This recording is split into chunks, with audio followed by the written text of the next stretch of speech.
KF-21 보라매라는 이름을 얻은 KF-X의 등장으로 국민이 흥분하고 있는 시점에 성능 부족으로 동남아 국가에도 국산 전투기를 수출 못하고 있는 원인을 살펴보고, 또한 그런 의구심 때문에 그동안 인도네시아가 분담금을 연체하는지에 대한 것과 KF-21의 향후 발전 방향 등에 대해서 포스팅하겠다. 1. 성능 부족 국산 전투기. 동남아도 안 사요. KF-21 보라매의 중요한 의미.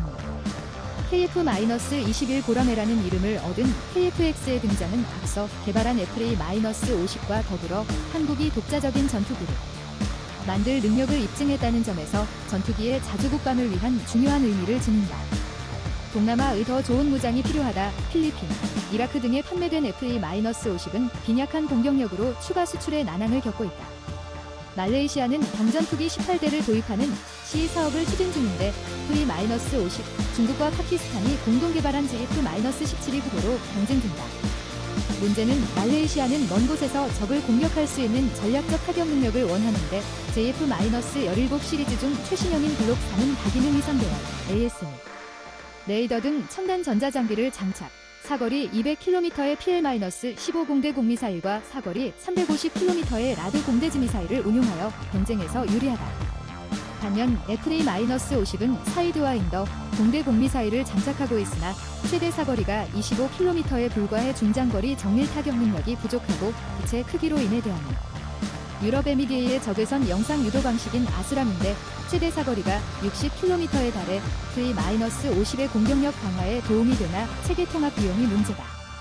또한 말레이시아는 중거리 공대지 능력을 요구하지만 FA-50에 장착할 수 있는 관련 무장이 없기 때문에 지금 즉시 개발에 착수해도 3년이 걸리고 KF-21 탑재용으로 국내 개발 중인 장거리 공대지 미사일은 탑재가 불가능하고 실전 배치까지는 10년 이상이 소요될 예상이다.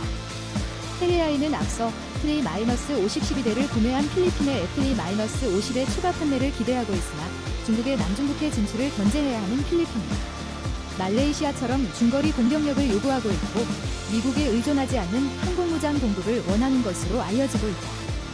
타우러스 350K-1을 서둘러 개발하고 아스람을 도입해 FA-50의 체계 통합해 공대지 능력 강화를 서두를 필요가 있다는 전문가들의 지적이 나온다. KF-21도 무장 강화 필수. KF-21 블록 1 공대공 무장은 미티어와 RRST다. 음속의 4배가 넘는 속도로 200km 이상을 날아가는 미티어 미사일은 아시아에서는 KF-21이 처음 쓰는 우수한 무기다.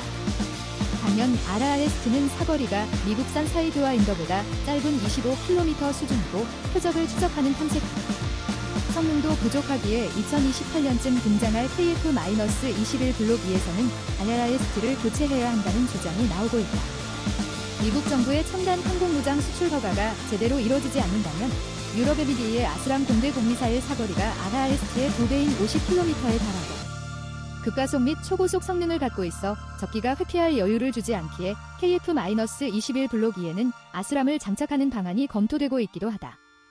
공대지 무장 보강도 과제인데 국내 개발 중인 장거리 공대지 미사일은 2031년까지 200여 발을 생산해 KF-21 블록 2에 탑재할 예정이지만 외국에서도 개발 기간이 15년에 달하는 점을 감안하면 계획대로 개발과 생산이 이뤄질지는 미지수다. 높은 고도를 날아가는 미사일이 목표물을 찾는데 필요한 장비는 탐색기인데 영하의 기온에 의한 성해를 막는 기술 확보가 쉽지 않으므로 독일 타우러스 시스템즈가 FA-50을 위해 제안한 타우러스 350K-1을 공동 개발하면서 관련 기술이나 시험평가 노하우 등을 얻어 일정을 단축하면서 리스크를 줄이는 것이 요청된다. 군과 정부가 FA-50의 성능 향상에 적극 나설 필요가 있다. 1990년대 KT-1 훈련기를 만든 한국은 T-50, FA-50을 개발해 수출하면서 항공우주 산업을 계속 발전해온 것은 부인할 수 없다. 하지만 항공기 개발 이후 무장 강화에 집중하지 않은 결과 현재 수준의 무장 능력으로는 수출 시장에서 위기에 직면해 있다. 중국 JF-17을 따돌리기 위해서는 FA-50의 성능 개량을 통해 전력 공백을 막으면서 방산 수출을 도와야 한다. KF-21도 내년부터 비행시험에 돌입하면 수출 마케팅도 본격화될 것이므로 현재 무장 능력으로는 F-35A, F-16B, JF-17과의 경쟁이 쉽지 않다. 이 방사청 의인이와 KF-21 분담금 문제 조속히 마무리 계획. 인도네시아 분담금 6천억 원 체납중. 인도네시아 정부는 이번 KF-21 보람의 전투기 공동개발 과정에서 1조 7,338억 원을 분담하기로 계약했지만 지난 2월까지 내야 하는 8,316억 원 중 2,272억 원함 납부해 현재 약 6천억 원을 연체하고 있어 KAI와 우리 정부의 속을 썩이고 있으며 일부 네티즌들은 떼버리라는 성화도 있다. 방위사업청은 입장자료에서 의인리는 KF-21 공동개발 지속 참여를 약속했고 분담금 관련 문제는 양국이 협의를 통해 조속히 마무리할 계획이라며 다만 관련 세부 내용은 협의 중이므로 공개가 제한된다는 것에 양해를 부탁드린다고 말했다. 차관이나 분담금 연기 요구 사실 아니야. 방위사업청은 또 의인리 측이 KF-21 사업의 참여 조건으로 식년 기지화 관련 차관 제공을 제시했다는 일부 보도 내용은 사실이 아니다라고 밝혔다. 아울러 인리 측에서 분담금 지분을 20%에서 10%로 낮춰달라고 요청한 사실도 없으며 또한 납부 시기를 2028년에서 2031년으로 연기 요청도 사실이 아니다라고 설명했다. 방위사업청은 그러면서 인리와의 분담금 협의 완료 및 KF-21 사업이 성공할 수 있도록 최선의 노력을 다하겠다고 밝혔다.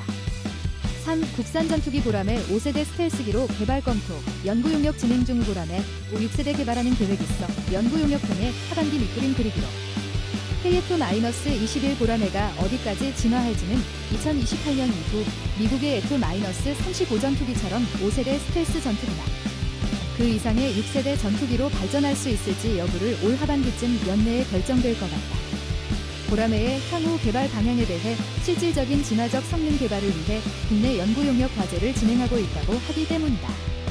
2028년 이후 블록 3군 개발 제한 차원인 듯 공군도 내부 무장창 등 5세대 형상 요구. 현재 보람회는 4세대 전투기인 KF-16을 능가하는 4.5세대 전투기를 목표로 2026년까지 공대공 능력을 갖춘 보람회 블록 1이 개발되고 2028년까지 공대지 무장을 겸비한 보람회 블록 2가 개발된다. 2028년 이후 보람회 블록 3로 추가 개량을 하는 방안에 대해 아직 공군은 공식적으로 소요 제기를 하지 않은 상태나 KAI는 이번 연구 용역 과제를 통해 선제적으로 2028년 이후 보람회 블록 3 장기적 개발에 대한 우리나라 공군 등의 소요 제기를 이끌어내려는 의도가 엿보인다. KAI는 보람회는 4.5세대 전투기로 시작하지만 적의 레이더에 탐지될 가능성을 줄이는 저피탄 형상과 최신 센서 등을 적용하고 있어 언제든지 5세대 전투기로 성능 개량할 수 있도록 설계 단계에서부터 고려된 기체라며 추후 6세대 전투기를 독자 개발할 수 있는 발판을 만들었다고 한다. 보람회가 완전한 5세대 스텔스기로 진화하려면 비행기 동체를 저피탄 형상으로 제작하는 것 이외에도 표면 처리가 중요한데 KAI는 저피탄 기술에는 전투기의 동체 표면 등을 톱니바퀴 형태로 처리한다거나 전파를 흡수할 수 있는 머티리얼, 재료 머티리얼 등 구조체나 도료를 칠하는 방법이 있는데 저희도 그런 제반 기술을 연구하고 있다고 한다.